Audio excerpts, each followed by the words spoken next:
Oi, bom dia. Meu nome é Lanise Teixeira Silva, sou residente de ginecologia e obstetrícia do Hospital das Clínicas e hoje vou dar uma aula sobre o colo uterino, achados anormais e lesões precursoras.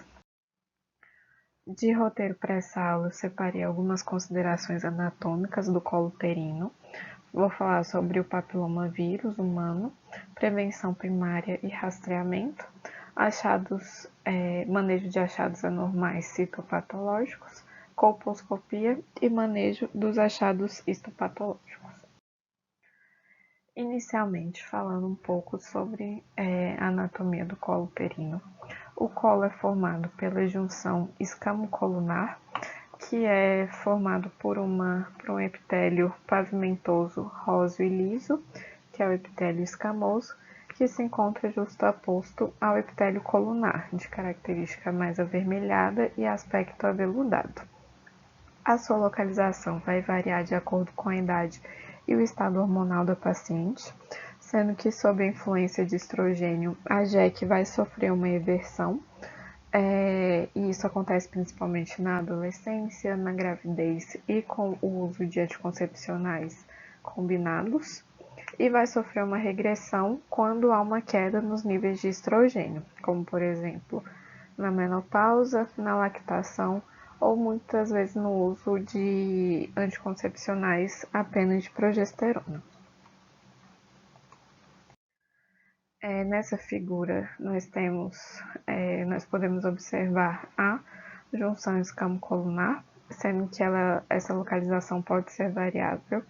Na primeira figura é possível visualizar bem essa transição, mas na segunda figura a gente já não consegue localizar a JEC, que está localizada no canal endocervical. Outra área importante de se falar é a zona de transformação. Ela é essa zona aqui circundando a junção escamocolunar, que acontece por uma substituição do epitélio colunar por epitélio escamoso. Isso acontece pela ação dos lactobacilos, que vão modificando o pH vaginal. Esse fenômeno acontece principalmente na adolescência e na gravidez, e por ser uma zona de metaplasia escamosa, ela se encontra mais vulnerável aos efeitos oncogênicos do HPV. Então, ela é a principal área acometida pelo vírus. Agora, falando sobre o papilomavírus humano, ele é um vírus de DNA dupla hélice simples, com um capsídeo proteico em volta. Ele infecta principalmente células epiteliais escamosas ou metaplásicas. Existem cerca de 130 tipos de HPV, sendo que 30 a 40% deles vão infectar o trato genital inferior. Existem os tipos de alto e de baixo risco, sendo que os de alto risco são principalmente os tipos 16 e 18, que vão corresponder a cerca de 70% dos cânceres de colo uterino, mas também temos outros tipos de alto risco, como 31, 33, 35, 45 e o 58, e os de baixo risco, que são principalmente os tipos 6 e 11, que são responsáveis principalmente pelas verrugas genitais. O HPV, ele é o tipo de infecção sexualmente transmissível mais comum, sendo que cerca de 80% das mulheres sexualmente ativas vão adquirir essa infecção ao longo da vida. Os principais fatores de risco para a infecção pelo HPV são o número de parcerias sexuais e uma primeira relação sexual em idade precoce. A sua transmissão acontece principalmente por contato direto, por contato sexual com a pele ou mucosas genitais. Também pode acontecer pelo contato com líquidos corporais de um parceiro com verrugas ou com uma infecção subclínica por HPV. A história natural da infecção pelo HPV, ela acontece principalmente uma infecção subclínica, A maioria dos casos vão sofrer regressão espontânea, mas aqueles casos em que há uma persistência da infecção podem sofrer expressão do oncogene E6 e E7, levando a uma neoplasia intraepitelial. As neoplasias intraepiteliais também, a sua maioria vai sofrer regressão espontânea, principalmente aquelas do tipo NIC1 e NIC2, mas na minoria dos casos, quando há uma infecção persistente, vai haver a progressão para câncer invasivo. O diagnóstico do HPV ele é feito principalmente pela compositologia oncoparasitária, que a gente não vai avaliar o vírus diretamente, mas a gente, pela avaliação de anormalidades celulares, a gente pode inferir a infecção pelo HPV. As vantagens da compostologia oncoparasitária são principalmente o pouco recurso tecnológico necessário para sua realização, o baixo custo e a fácil coleta, mas uma desvantagem é sua baixa sensibilidade, de cerca de 51%, apesar de ser bastante específica, cerca de 98%. E outro meio de diagnóstico da infecção pelo HPV é a captura híbrida do HPV-DNA. Esse é um diagnóstico definitivo da infecção pelo HPV. E as suas vantagens são um método de rastreio mais sensível, cerca de 96%, e sua fácil coleta também. Mas a desvantagem que nós encontramos na captura híbrida é que ela é um método pouco disseminado em países emergentes ou pobres, incluindo o Brasil, isso, e também é necessário um laboratório com biologia molecular para o seu diagnóstico. Em relação à prevenção primária, é importante mencionar o uso de preservativos, mas o preservativo ele protege parcialmente do contágio pelo HPV. Hoje, o nosso principal meio de prevenção é a vacinação, sendo que a vacinação pode ser feita pela vacina bivalente ou quadrivalente. De acordo com o Ministério de Saúde, ela é indicada para meninas de 9 a 14 anos e para meninos de 11 a 14 anos. E naquelas pacientes que tiverem alguma imunossupressão, as mulheres podem ser vacinadas até os 45 anos e os homens podem ser vacinados até os 26 anos de idade. O esquema vacinal ele é feito em 3 doses e a bivalente é administrada com intervalo de 0, 30 e 180 dias, enquanto a vacina quadrivalente é administrada com intervalo de 0, 60 e 180 dias. Mas é importante falar também que mesmo com a prevenção primária com a vacinação, isso não elimina a necessidade de rastreamento, né? O método de rastreamento principal é com a colpocitologia oncoparasitária, também chamada de exame preventivo ou de exame Papa-Nicolau. O principal público-alvo são mulheres entre 25 e 64 anos que já tiveram alguma atividade sexual. O intervalo de realização do exame é a cada 3 anos, após o resultado de 2 exames consecutivos normais. E naquelas pacientes que têm HIV ou alguma doença que cursa com imunossupressão, o exame é realizado semestralmente por 1 ano e após 2 resultados negativos, ele é realizado anualmente. E se a paciente tiver uma contagem de CD4 inferior a 200, esse exame é realizado semestralmente. A suspensão de rastreio é a partir dos 65 anos de idade, após 2 exames normais nos últimos 5 anos. Agora, o manejo dos achados anormais encontrados no exame histopatológico. Inicialmente, nós precisamos saber que existem algumas alterações benignas que podem ser encontradas no exame, como alterações celulares reativas ou reparativas, presença de processo inflamatório inespecífico, de metaplasia escamosa imatura, de esfregaço atrófico, de achados microbiológicos. Nesses casos, a conduta é seguir a rotina de rastreamento, sendo que se for encontrado algum achado passível de tratamento, como a presença de atrofia ou de algum agente microbiológico, é feito o tratamento da paciente e pode ser repetido o COP em 6 a 12 semanas. Lembrando que o COP não deve ser utilizado para diagnóstico dos processos inflamatórios ou infecciosos vaginais.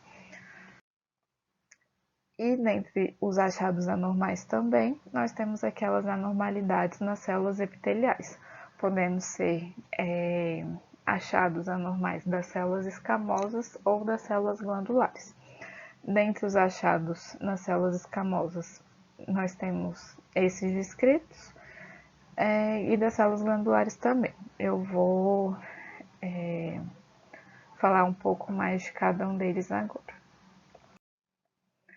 Em relação essa tabela que eu trouxe tem resumido a conduta os achados que podem ser encontrados e a conduta de cada um deles, mas eu também vou falar mais à frente cada um deles.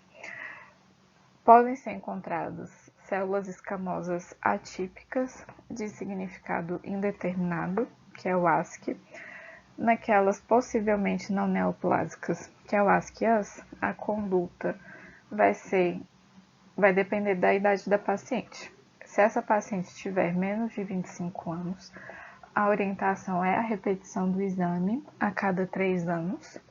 Se essa paciente tem entre 25 e 29 anos, é orientada a repetição em 12 meses. Se ela tiver mais do que 30 anos, a repetição em 6 meses. O ASC-H é aquele achado de células escamosas atípicas em que não se pode afastar lesão de alto grau. A conduta é a colposcopia imediata. Naqueles em que as células glandulares atípicas de significado indeterminado ou aqueles com células atípicas de origem indefinida, que são possivelmente não neoplásicas ou que não se pode afastar lesão de alto grau, é recomendada a colposcopia.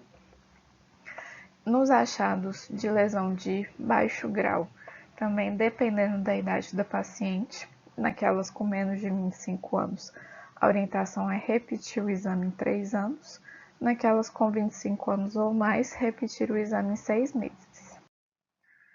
E naquelas em que foi encontrada lesão de alto grau, lesão intraepitelial de alto grau, em que não se pode excluir microinvasão, carcinoma escamoso invasor e um adenocarcinoma in situ ou invasor, é indicada a colposcopia direta. Em relação a ASC-AS, que é aquela atipia de células escamosas de significado indeterminado, possivelmente não neoplásicas, a maioria dos casos tem relação com NIC1, 6,4 a 11,9% das pacientes vão ter relação com lesões do tipo NIC2 ou NIC3. Somente 0,1 a 0,2% das pacientes vão ter câncer. A conduta vai depender da idade da paciente, sendo que se ela tiver menos de 25 anos, a orientação é repetir em 3 anos. Se ela tiver entre 25 e 29 anos, repetir em 12 meses. E se ela tiver mais de 30 anos, repetir o exame em 6 meses. Após 2 resultados negativos da citologia, é recomendado que a paciente volte à rotina de rastreamento a cada 3 anos. Se na repetição do exame vier novamente um resultado ASC-AS ou uma lesão intraepitelial de baixo grau ou de alto grau, é indicada a colposcopia. Se a paciente for imunossuprimida, é indicada a colposcopia. E nos casos em que estiver disponível a captura híbrida do HPV, nós vamos nos guiar pelo resultado dessa captura híbrida. Se vier positivo para tipos de HIV, de HPV de alto grau, que são os tipos mais oncogênicos, é recomendada a colposcopia. Naquelas em que o resultado vier como ASCII-H, que são as células escamosas com atipias, em que não se pode afastar lesão intraepitelial de baixo grau, de alto grau, esse achado tem uma maior relação com o NIC2 e com o NIC3, sendo que 12,2% a 68% vão apresentar esse tipo de neoplasia. Cerca de 1,3% a 3% das pacientes vão ter câncer e por isso a conduta recomendada é a colposcopia direta. Naquelas pacientes com alteração do tipo ACGs ou ACGH, que são alterações de células glandulares possivelmente não neoplásicas, e naquelas em que não se pode afastar lesão intraepitelial de alto grau, é recomendada a colposcopia direta, devido à maior relação de lesões do tipo NIC2 ou NIC3, cerca de 15% a 56% das pacientes vão ter esse tipo de lesão, e cerca de 1 a 2% delas vão ter câncer. Nesse caso, por se tratar de lesões de alterações de células glandulares, a colposcopia é recomendado que essa colposcopia seja feita com a avaliação do canal cervical, sendo orientada a curetagem de canal. Naquelas que tiverem lesão intraepitelial de baixo grau, existe uma forte relação com lesões do tipo NIC1, mas cerca de 15 a 21% das pacientes vão ter lesões do tipo NIC2 e NIC3, mas só 0,1% delas vão ter relação com câncer. A conduta vai depender da idade da paciente também, sendo que é muito semelhante a conduta com o ASCII-As. Naquelas pacientes com menos de 25 anos, a orientação é repetir o exame em 3 anos. E naquelas com 25 anos ou mais, a orientação é repetir o exame em 6 meses. E, assim como no ASCII-As, se houver a disponibilidade da captura híbrida e a paciente realizar o exame, nós podemos nos orientar pelo resultado da captura híbrida. Se vier um resultado positivo para os tipos de HPV de alto risco, que são os tipos mais oncogênicos, é orientada a colposcopia direta. E na lesão intraepitelial de alto grau, nós temos uma baixa relação com o NIC1, menos de 10% das pacientes, e uma maior relação com lesões do tipo NIC2 e NIC3, cerca de 75 a 85% das pacientes. E também 3 a 4,6% das pacientes vão ter câncer já no momento do diagnóstico da lesão de alto grau. Por isso, a conduta é a colposcopia direta. E ao contrário da lesão intraepitelial de baixo grau e no ASCII-As, não é recomendado que seja feita a captura híbrida nesses casos, porque não vai mudar o manejo a conduta nesse caso. Falar um pouco sobre colposcopia agora. A colposcopia é um procedimento ambulatorial que faz o exame do trato anogenital com o microscópio binocular. O objetivo dela é identificar lesões neoplásicas pré-invasivas ou invasivas para biópsia direta e seu subsequente tratamento. Ela é considerada também um padrão ouro para investigação de pacientes com citologia anormal do colo uterino. Para a realização da colposcopia, a gente usa algumas soluções. Inicialmente a solução salina, que vai remover o muco cervical e secreções que possam atrapalhar a análise da superfície e de padrões vasculares. Usamos também o ácido acético, de 3 a 5%, que é um agente mucolítico que exerce um efeito aglutinando reversivelmente na cromatina nuclear e vai vir alterado no epitélio anormal, ele vai vir alterado com uma imagem aceto branca. E também usamos o Lugol, que é chamado de teste de Schiller. E a solução de Lugol, ela vai colorir as células epiteliais escamosas maduras com tom a marrom escuro naquelas pacientes estrogenizadas, como resultado de alto teor de glicogênio celular. Naquele epitélio que estiver anormal displásico, não vai acontecer a coloração, que é chamado de iodo negativo ou teste de Schiller positivo. Nessa imagem, nós temos um exame de colposcopia. Na primeira imagem, nós vemos a aplicação do ácido acético e aqui em volta ficou essa imagem aceto branca, que é a área de epitélio anormal. E nessa segunda imagem, nós temos a aplicação do Lugol, sendo que nesse epitélio anormal ficou uma imagem mais clara, não houve uma coloração adequada do Lugol, que é o epitélio anormal, displásico. Em relação aos achados na colposcopia, temos alguns achados normais, que são o epitélio escamoso original, maduro ou atrófico, a visualização do epitélio colonar e também a visualização de um epitélio escamoso metaplásico. Todos esses são achados normais da colposcopia. Em relação aos achados anormais, nós temos aqueles de menor, de maior grau, achados inespecíficos e achados com grande suspeita de invasão. Em relação aos achados menores, temos como exemplo um epitélio aceto branco tênue, de borda irregular ou geográfica, mosaico fino ou pontilhado fino. De achados maiores, um epitélio aceto branco mais denso, um aceto branqueamento de aparecimento rápido, presença de orifícios glandulares espessados, um mosaico grosseiro, pontilhado grosseiro, presença de margem demarcada e sinal de margem interna, presença de sinal de crista ou sobreelevação. De achados inespecíficos, a leucodisplasia, presença de erosões e um teste de Schiller positivo.